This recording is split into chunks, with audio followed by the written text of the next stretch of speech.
믿나이다. 다시 한번 내가 믿나이다. 여러분 원래 믿음으로 살아가는데 오늘 믿음 시리즈 세 번째입니다. 세 번째. 제가 말씀을 준비하면서 참 믿음에 대한 설교가 많다라는 걸 깨달았어요. 그리고 하나님께서 우리에게 참 믿음을 요구하시는구나. 그걸 다시 한번 느꼈는데 오늘은 믿나이다. 내가 믿나이다라는 제목으로 함께 말씀을 전하겠습니다. 오늘 본문은 참 제가 여러 번 설교한 것 같아요. 그래도 여러 번 설교해도 설교할 때마다 은혜가 돼요. 제가 또 새로운 것들을 발견하게 되고 느껴지게 되는데 오늘 본문은 아들이 귀신이 들려서 정말 고통 가운데 있는 그걸 보면서 너무너무 마음이 무너졌던 그 아이의 아버지가 예수님께 그 아이를 고쳐달라고 왔을 때부터 시작된 거예요. 그 아이는 귀신 들려서 뭐 어쩔 줄을 모르는 거예요. 자기가 통제가 안 되는 거예요. 통제가 안 돼. 자, 그러니까 부모님이 얼마나 그 마음이 아프고 힘들겠어요. 그래서 예수의 소문을 들으니까 예수님이 다 고쳐준다고 하니까 그 아이를 데리고 나온 거예요. 근데 예수님이 계시지 않고 어디였냐면 변화산에 올라왔어요. 베드로, 야고보, 요한 3명을 데리고 변화산에 올라가는데 이유가 뭐냐? 하나님 나라를 맛보게 하기 위해서 올라간 거예요. 그래서 변화산에서는 엘리야와 모세와 함께 예수님이 대화하는 그 놀라운 역사를 베드로가 그걸 본 거예요. 그래서 뭐예요? 주님 여기에 초막셋을 짓겠습니다. 하나는 엘리야를 위해서, 하나는 모세를 위해서, 하나는 주님을 위해서 초막을 셋을 짓겠습니다. 그럴 정도로 하나님의 놀라운 은혜를 경험하게 된 거예요. 그러나 산 아래에서는 아주 힘들고 어려운 삶이 이어지게 되죠. 여러분 그러니까 12명 중에서 3명이 빠지니까 몇 명이에요? 12명 중에서 3명이 빠지니까 몇 명이에요? 예. 이거 계산 못한 사람 옆에서 돌봐주세요. 9명이라고. 제자들이 옆에서 제자들이 9명이라고요. 그래서 이제 그 아이의 부모가 와가지고 고쳐달라고 하니까 이 9명이 우습게 생각한 거예요. 왜요? 아니 귀신 같은 거 잘 고쳐주거든요. 귀신 같은 거 잘 고쳐줘요. 그래서 그 아이를 붙잡고 아니 선포했는데도 그 아이의 귀신이 떠나지 않고 더 악해지는 거예요. 그러니까 그 틈에 누가 있냐? 서기관들이 그걸 탁 보고 어떻게 하든지 예수님과 제자들을 걸려 넘어뜨리려고 하려고 탁 보다가 저거 봐라 사람들한테. 저거 거짓말쟁이다. 저거 능력도 없으면서 능력 있는 척 했다.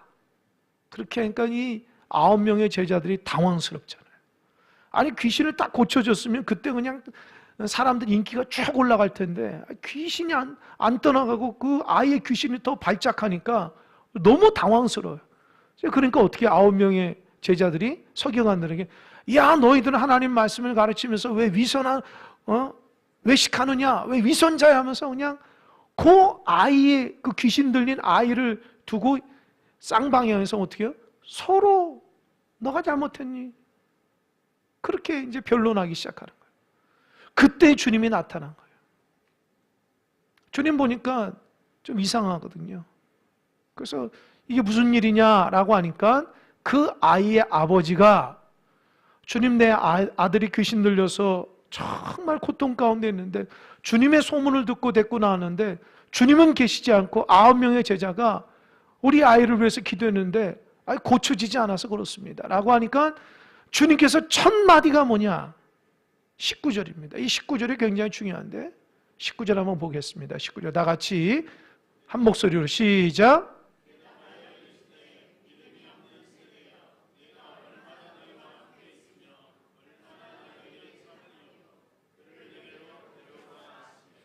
여러분 보세요. 예수님 첫 마디가 뭐라고요? 믿음이 없는 세대예요. 여러분 사실 19절을 딱 보면 그렇게 얘기해야 되지 않아요? 예수님 입장에 야 왜 능력이 없냐? 이렇게 얘기해야 되죠. 제가 19절을 묵상하면서 여러 번 읽으면서 제 마음속에서 아니 주님 제자들이 귀신 못 쫓아낸 것은 능력이 없다 얘기해야 되는데 자막 다시 한번 믿음이 없다고 얘기할까요? 믿음이 없는 세대예요. 여러분 이 부분이 중요해요. 자막 됐습니다. 예수님이 바라보는 관점은 제자들이 귀신을 못 쫓아낼 때에 제자들에게 능력이 없다 얘기하지 않았어요. 믿음이 없다 얘기했어요. 이 주님이 바라보는 관점이에요. 그럼 뒤집어서 제자들 입장에서는 자기들이 무엇이 없다고 생각하는 거예요? 무엇이 없다고 생각해요? 능력이 없다고 생각하지. 믿음은 충만하다고 생각하는 거예요. 그러니까 여러분, 주님께서 바라보는 관점과 우리가 생각하는 관점이 달라요. 우리는 능력이 없어서 그 일을 못하는 거라고 생각하지 모르지만 반대로 주님은 우리에게 믿음이 없어서 그 일을 못한다. 여러분, 우리가 믿음이 없어서 하나님의 일을 못하는 일이 없길 바랍니다. 믿음이 없어서 부끄러움 당하면 안 돼요. 우리가 능력이 없는 게 아니라 믿음이 없는 거예요, 믿음이. 그 능력이 누구예요? 능력은 나한테 있는 게 아니야. 누구한테 있어요? 주님께 있는 거예요. 할렐루야? 능력이 누구한테 있어요? 그래요. 그러니까 제자들은 교만에 빠진 거예요. 자기가 능력이라고 생각한 거예요. 자기 능력으로 그 아이의 귀신을 쫓아내는 거예요. 근데 능력은 내 능력이 아니에요. 주님의 능력이지. 그럼 나에게 필요한 건 뭐예요? 믿음이라고. 여러분, 이루고 싶은 게 있습니까? 그 이루고 싶은데 능력이 없어 힘드신 분 있어요? 죄송하지만 능력이 아니에요. 주님 볼 때는 믿음이 없는 거예요. 너가 믿음이 없어서 그 일을 못하는 거예요. 우리가 믿음이 없어서 그 역사를 드러내지 못하는 거예요. 그러니까 우리 신앙의 초점이 하나님을 향한 믿음이 있어야 되는데 자꾸 능력으로만 가면 안 돼. 그 하나님 원치 않는 거예요. 능력은 주님인데 왜 내가 능력이 있어야 돼? 우리가 원하는 것, 하나님 원하시는 것은 우리의 믿음이 필요한 거예요. 믿음이 없으니까 하나님의 역사가 드러나지 않는 거예요. 여러분, 여러분의 가정도 능력이 아니라 믿음이 있어야 돼요. 할렐루야? 교회도 마찬가지예요. 능력이 무슨 교회가 어디 있어요?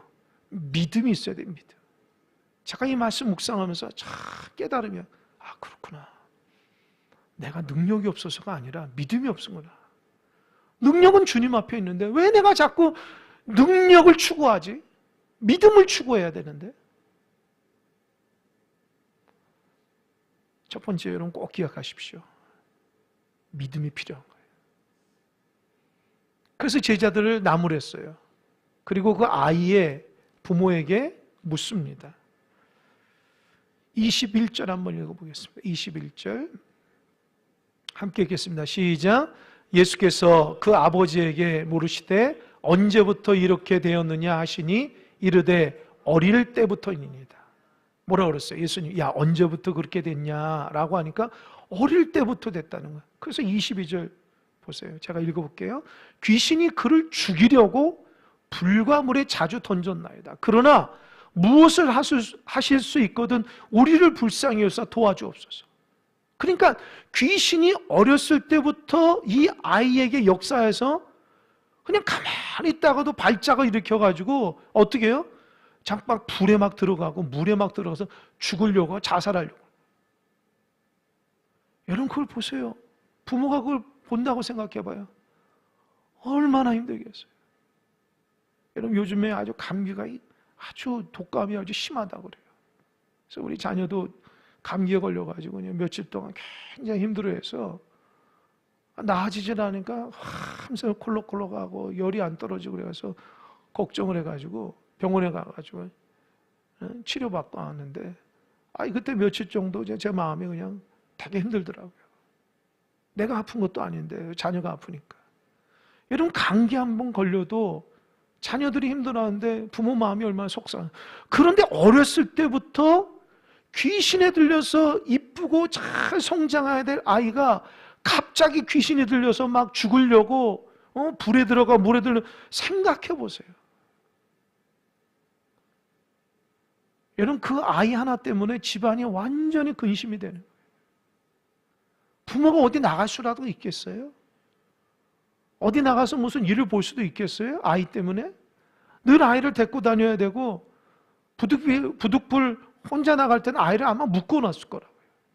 그러니까 그 아이의 아버지가 주님께 나오는 것은요, 진짜 믿음으로 나간 거예요. 너무 힘들어서. 뭐 어떻게 안 되잖아요. 뭐 의술로도 안 되고. 귀신 들린 거 어떻게 해요? 오직 주님만께만 한다고 했는데, 아니 제자들이 못 고쳐주니까 얼마나 실망해요. 그러면서 그렇게 얘기해요. 다시 한번 22절 볼까요? 귀신이 그를 죽이려고 물가불에 자주 던졌나이다. 그러면서 그 아이 아버지가 그러나 무엇을 하실 수 있거든 우리를 불쌍히 여기서 도와주옵소서. 여기에서 무엇을 하실 수 있거든, 이게 무슨 말이냐면은 주님이 우리 아이의 귀신을 쫓아낼 수 있으면 쫓아내 주시고 쫓아낼 수 없으면 뭐 할 수 없죠, 이런 뜻이에요. 그 말은 뭐예요? 처음에 아이를 주님께 데리고 나왔을 때 주님이 없고 제자들만 있을 때는 100% 믿음이었어요. 예수가 우리 아이를 고쳐주신다고 100% 믿음이었어요. 근데 어떻게 해요? 제자들 때문에 그 믿음이 반으로 줄은 거예요. 주님이 고칠 수 있으면 고쳐주시고 고칠 수 없으면 그냥 관두세요. 여러분, 왜 아이의 아버지가 믿음이 그렇게 약해졌을까요? 누구 때문이에요? 누구 때문이에요? 주님 때문이에요? 제자 때문이에요? 여러분, 우리가 정말 그 믿음 생활하면서 우리가 한 가지 알아야 될 것은 우리가 하나님의 자녀라는 거예요. 믿으십니까? 우리의 부모는 하나님이라는 거예요. 그런데 저를 비롯해서 얘기하는 겁니다. 우리가 너무 믿음이 없어서 다른 사람들 볼 때에 너가 믿는 하나님이 그렇게 능력이 없구나, 그렇게 오해받으면 안 돼요. 우리가 얼마나 능력 없이 신앙생활을 하면은 믿지 않는 사람들이 우리를 보면서 야, 너가 무슨 뭐 달라지기나 하냐, 변화되기나 하냐, 너 기도 가운데 무슨 응답이나 하냐, 너 삶이 변화돼, 그걸 못 느낀다면 우리는 지금 하나님을 욕먹이게 하는 거예요. 자녀인 우리가 하나님을 욕먹이게 하는 거예요. 반대로 얘기하자면 여러분, 믿음의 생활 잘해야지 주님이 영광 받으십니다. 할렐루야? 할렐루야? 여러분이 형편없이 믿음 생활하면 세상 사람들이 여러분 보실 때 여러분만 얘기하는 게 아니에요. 하나님 앞에 욕 보인다고요. 너가 믿는 하나님이 어딨냐? 정말 강대상에서 이런 얘기 안 하지만 세상 사람은 우리 기독교를 개독교라고, 개독교라고. 왜요? 우리 때문에 하나님의 욕먹이는 거예요. 그러니까 여러분들이 예수님 믿고 신앙생활할 때 정말 잘 믿으십시오. 두 번째, 우리 예수 믿는 사람들이 정직하지 못해서 거짓되면 사람들이 그런다고요. 야, 예수 믿는 사람들이 저렇게 거짓되면은 하나님이 거짓된 분이냐? 조심하셔야 돼요. 여러분이 부족하고 연약해도 정직해야 돼요. 예수 믿는 사람이 정직해야지, 정직하지 못하고 요래 거짓말하고 저래 거짓말해가지고 여러분 자신을 위해서 살아가게 되면 내 자신 때문에 하나님 욕먹이는 거예요.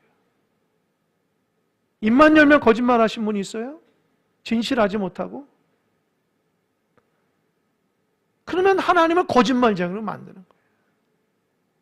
내가 부족하고 연약해도 진실하게 살아가려고 해야지 사람들이 야, 저 사람 믿는 예수님은 참 정직하고 진실한, 그거 느낄 수 있는 거예요.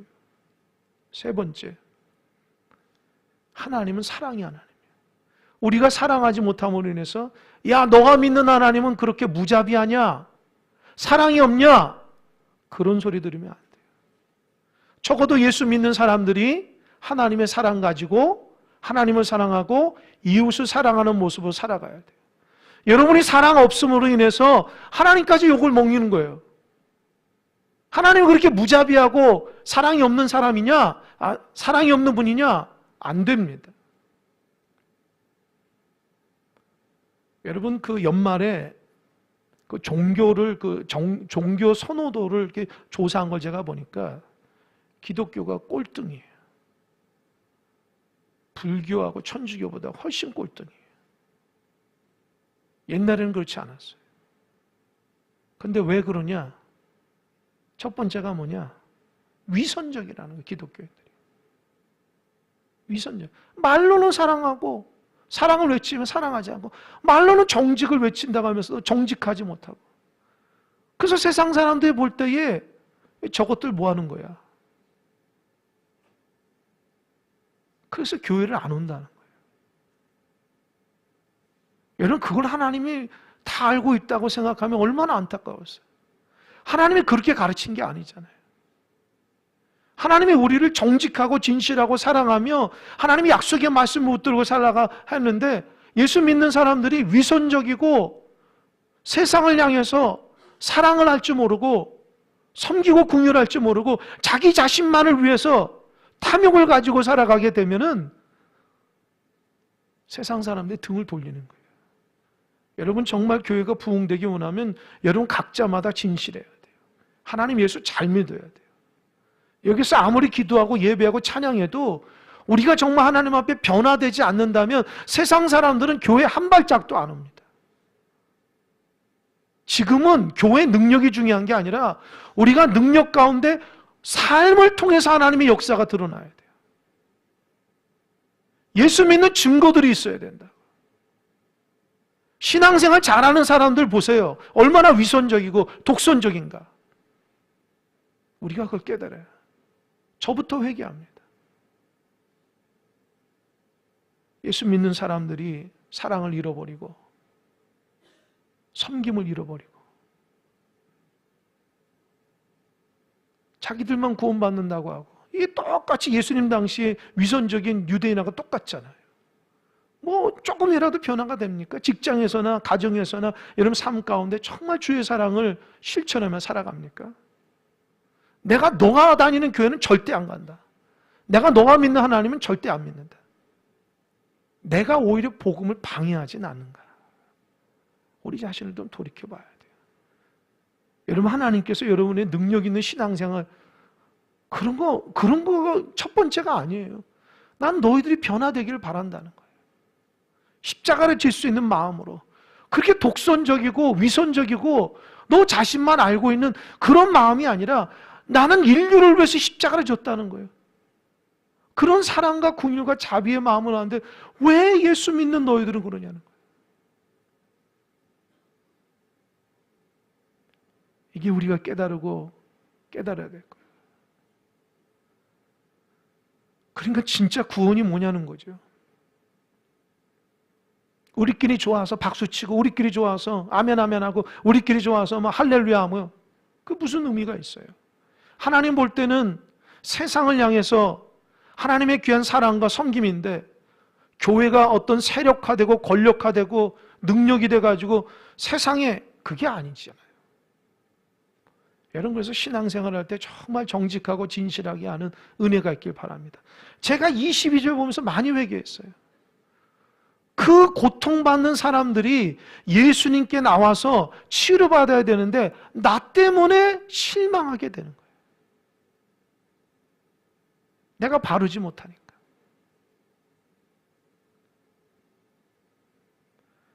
하나님이 주님이 얼마나 속상하겠어요. 그래서 그렇게 얘기합니다. 23절 한번 다 같이 읽어보겠습니다. 시작.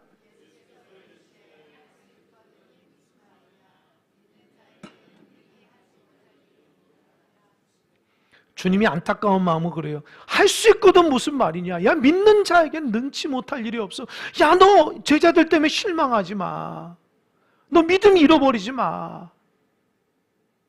너 믿으면 너에게 기적이 일어나. 할렐루야. 믿으면 기적이. 그래서 여러분 주님 앞에 온전한 마음으로 신앙생활해야 돼요. 무슨 환경 때문에 내가 무너지면은 나만 손해야. 주님 말합니다. 야, 할 수 있거든이 무슨 말이냐? 야, 제자가 못 고친다고 나도 못 고치냐? 아니야. 너 믿음 잃어버리지 마. 너 첫마음 계속 갖고 있어. 예수 잘못 믿은 사람들 때문에 실망하지 마. 온전히 나만 바라봐. 여러분, 그래서 신앙생활하면서 우리 주변에 위선적인 사람들 있지만 그런 거 탓할 필요 없어요.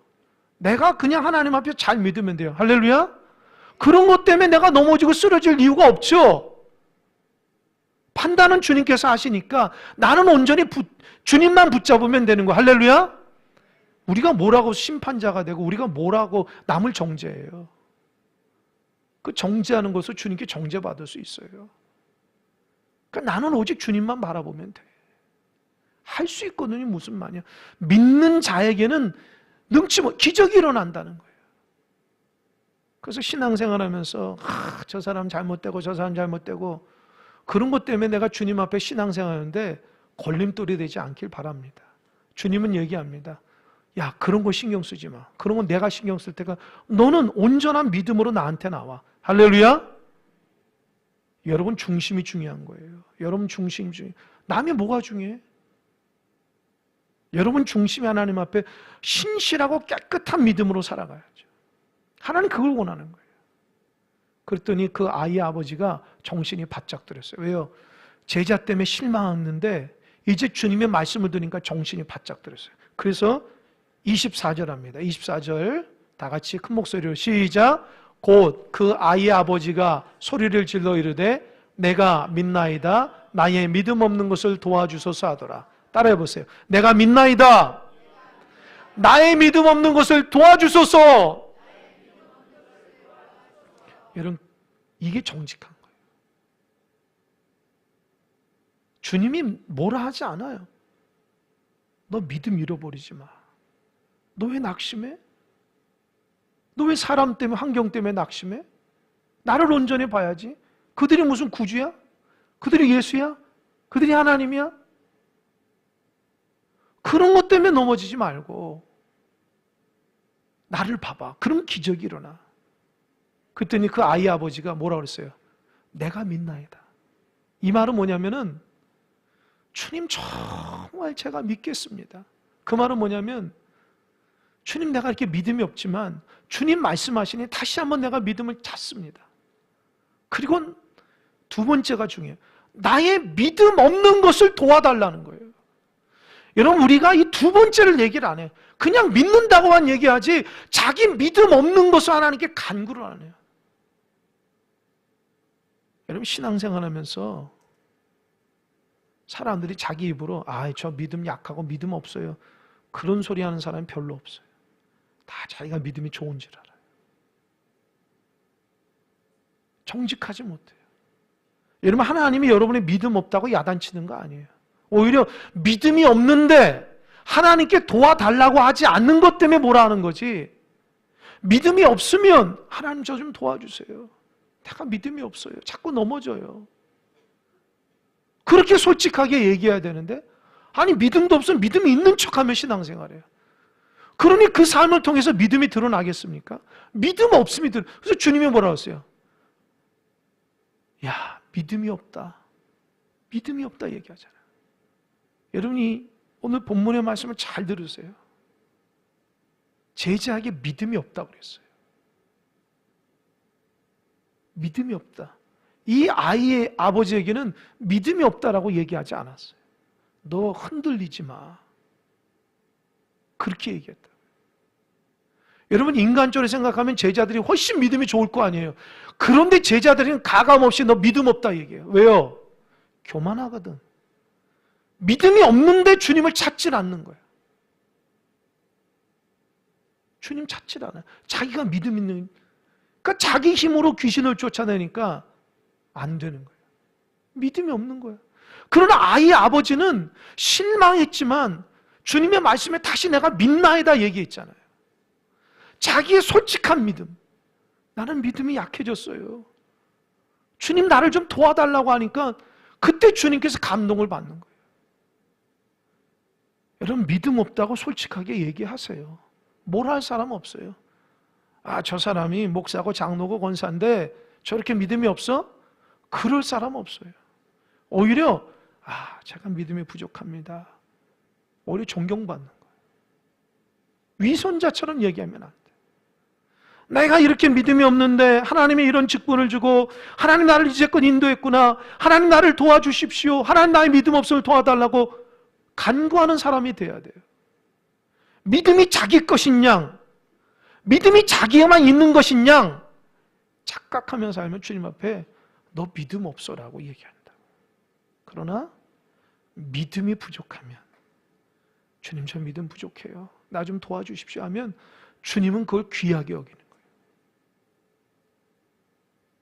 저도 신앙생활하면서 주님의 마음이 막 들려요. 소위 믿음 있는 사람들의 모습과 믿음이 약한 사람들의 모습을 볼 때에 오히려 믿음이 약한 사람의 모습은 더 솔직한 거예요. 목사님 제가 너무 부족해요. 어떻게 해요? 나 기도해 주세요. 그러면 그 사람들이 더 긍휼과 자비의 마음이 들어요. 근데 믿음 없는데도 기도 부탁하거나 하나님 앞에 연약한 모습이 없으면은 어떤 마음이 드는지 아세요? 저 사람 도대체 믿음이 있는 거 없는 거야? 주님처럼 그런 마음이 들어요. 믿음 있는 사람이 저래? 여러분 믿음이 없으면, 믿음이 약하면 주님 나를 도와주십시오라고 얘기해야 돼요. 그래야지 그 믿음이 능력 있는 믿음이 되는 거예요. 믿음 있는 척 하지 마세요. 솔직하고 정직하세요. 남한테 자기 믿음 더 크다고 자랑할 것도 없어요. 나중에 망신당하면 어떻게 해요? 지금 겸손해서 자꾸 믿음을 조금씩 쌓아나가야 돼요. 그래야지 주님의 은혜로 살아가는 거예요. 정말 믿음 있는 사람들은요, 자기가 부족함을 아는 거예요. 주님이 도와주지 않으면 안 된다는 걸 아는 사람이 믿음의 사람이에요. 믿음이 자기 고유한 영역인 것처럼 다른 사람 없고 나이가 믿음이 있어서 능력이 있다고 그렇게 교만하는 사람에게는 능력이 없어요. 여러분, 이렇게 겸손하고 하나님을 간구하는 믿음이 있길 바랍니다. 그런 믿음이 하나님의 역사가 일어나요. 저는 이 말씀을 묵상하면서 너무 감동을 받았어요. 왜 제자들은 믿음이 없다고 이 사람들에게, 이 아이의 아버지에게는 그 기적을 일으킬까? 우리 안에 너무 많은 독선과 우리 안에 너무 많은 교만이 있는 게 아닌가. 이 말씀을 깨닫고 정말 믿음 없는 게 나구나. 그걸 느꼈어요. 그러면서 주님께서 어떻게 도와주시나 보세요. 25절 보세요. 25절 제가 읽겠습니다. 자막 25절. 25절 아니에요. 제가 읽을게요. 예수께서 무리가 달려와 모이는 것을 보시고 그 더러운 귀신을 꾸짖어 이르시되 말 못하고 못 듣는 귀신아 내가 내게 명하노니 그 아이에게서 나오고 다시 들어가지 말라 하시매. 뭐라고 그랬어요? 말씀으로 그 아이의 귀신에게 야 나와, 내가 너한테 말하지만 그 아이에게서 나오고 다시 들어가지 마! 한마디 탁 하니까 26절에 귀신이 소리 지르며 아이로 심히 격렬히 일으키게 하고 나갔다는 거예요. 할렐루야! 할렐루야! 여러분 잘 보세요. 인간적으로는 그 아이가 귀신 들려서 어떻게 할 수가 없는 거예요. 어떤 방식으로도 그 마음속에 딱 자리 잡은 귀신을 쫓아낼 방법이 없어요. 근데 주님은요, 말씀 한마디로 내쫓는 거예요. 할렐루야? 사람은 못하지만 예수님은 하는 거예요. 할렐루야? 이게 믿음입니다. 나는 못하지만 주님은 하실 수 있는 거예요. 그게 믿음이에요. 근데 우리는 어때요? 내가 할 수 있다고 생각하는 거예요. 그건 믿음이 있는 게 아니에요.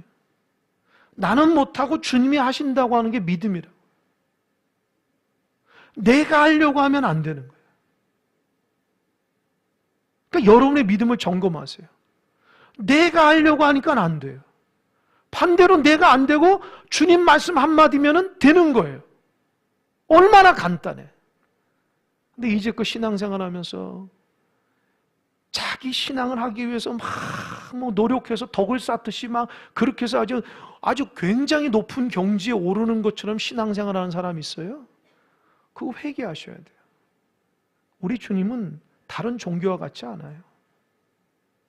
다른 종교는 자기의 덕을 가지고 자기의 무슨 희생을 가지고 노력해서 그런 경지에 오른다고 하지만 여러분 구원은 그런 노력이 아니에요. 하나님의 은혜라고요. 믿음도 마찬가지예요.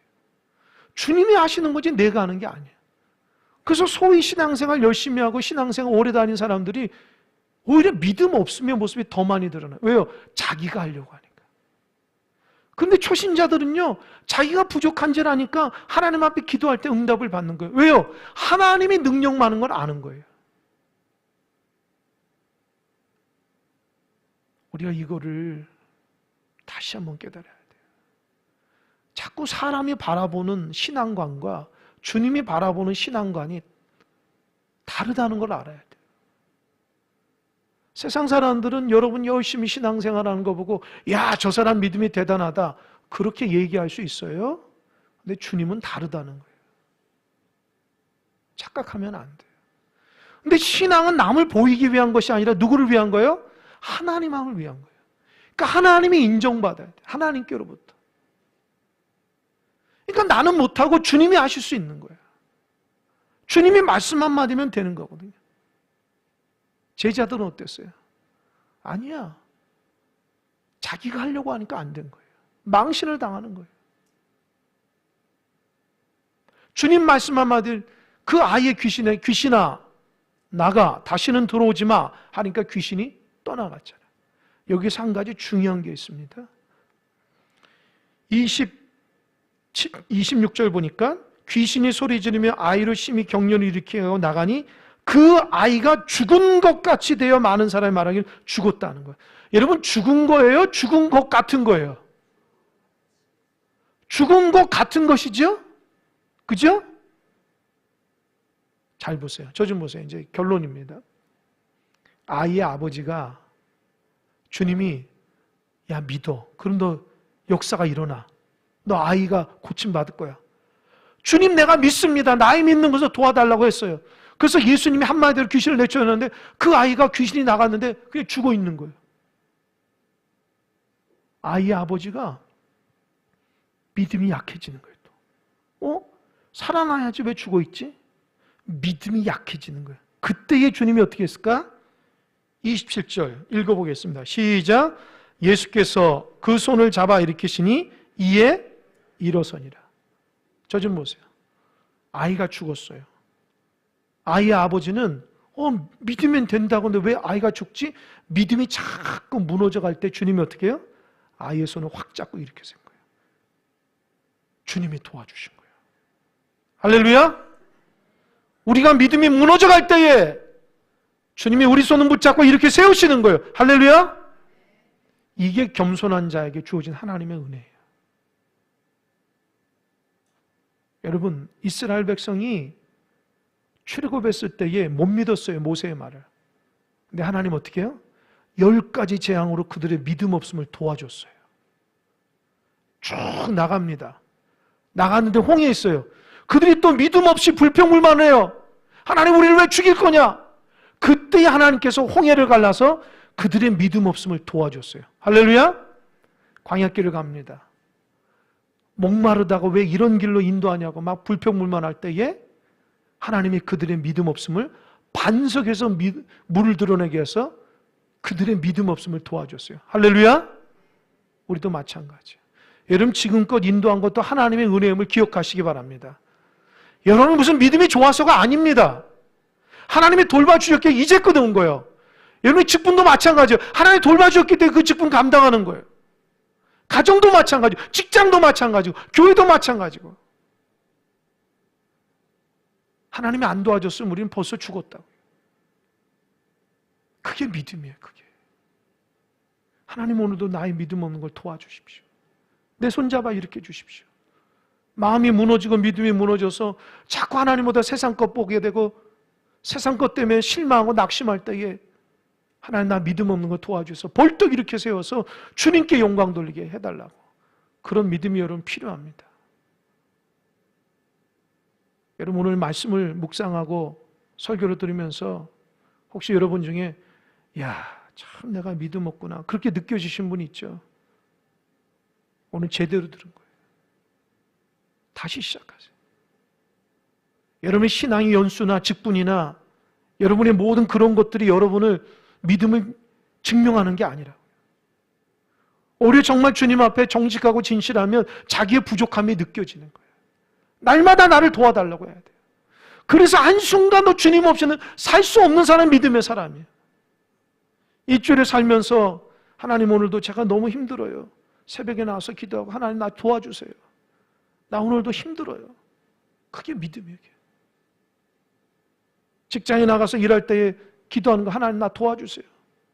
나 부족해요. 그게 믿음이라고. 가정에서 하나님 자녀 어떻게 해요?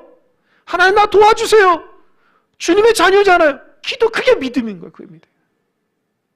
매 순간순간마다 여러분을 넘어뜨리고 쓰러뜨리는 수많은 문제 앞에 거기서 무릎 꿇고 주님 나 좀 도와주세요. 그때 하나님의 역사가 일어나는 거예요. 내가 믿음 있는 것 같았는데 보니까 자꾸 번번이 실패하거든. 주님이 뭐라면, 그래 너 믿음 없는 거야. 너 나를 의지해. 너 믿음 없으면서 왜 자꾸 믿음 있는 척해. 내가 너를 도와줘야 되는데 왜 너 믿음 없이 교만하니? 혹시 그렇게 들으신 분이 있어요? 하나님 나 믿음 없는 거 도와주십시오. 올 한해 믿음으로 살아가시기 바랍니다. 믿음 있는 척 하지 마시고 믿음 없으니까 주님 도와달라고 간구하고 신실한 믿음의 사람 되시기 바랍니다. 그럼 여러분 삶 가운데 기적들이, 놀라운 역사가 주님 한 말씀으로 변화의 역사가 일어난 줄 믿으시기 바랍니다. 할렐루야. 기도하겠습니다.